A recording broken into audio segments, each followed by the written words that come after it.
Hello, જય Shri Krishna, Radhe Radhe. Welcome back to my mini vlog. તો આજે છે ડે 3 ઇન ભાવનગર.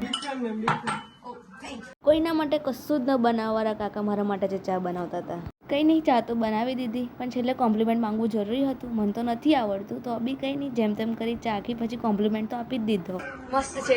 શાબાશ કાકા, શાબાશ, પ્રાઉડ ઓફ યુ. ચા પતાવી તૈયાર થઈ નીકળી ગયા ખોડિયાર માતાના દર્શન કરવા. બે બેન ખબર નહીં કોણ હતા, છેક સુધીમાં જોડે હતા.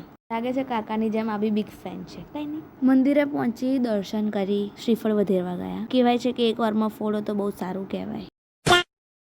ઉપરના મંદિરે દર્શન કરવા ગયા. ત્યાંનો વ્યૂ બી બહુ જ સારો હતો. મને એમ થયું દર્શન તો કરી લીધા છે, ચલો ફોટા બી થોડા પાડ લઈએ. પછી મારા ફોઈએ કીધું કે પાછળ તળાવ જેવું છે, તો પછી અમે ત્યાં ગયા. ચાલીને થાકી ગયા હતા, તો પાણીની બોટલને સજ ફ્રૂટી લીધી ને આવતા રહ્યા થોડા આગળ. હવે હારીની જવાની તાકાત નથી, તો રિક્ષા માટે રાહ જોઈ. બહુ રાહ જોઈ, રિક્ષા તો ના આવી, પણ સનસેટ જોવા મળી ગયો. ને રાત્રે જમી પરવારે નીકળી ગયા બેઉ કાકાઓ સાથે આઈસ્ક્રીમ ખાવા. સો આજના માટે આટલું. મળ્યા આવતા વ્લોગમાં. ત્યાં સુધી જય શ્રી કૃષ્ણ, રાધે રાધે. સબસ્ક્રાઇબ.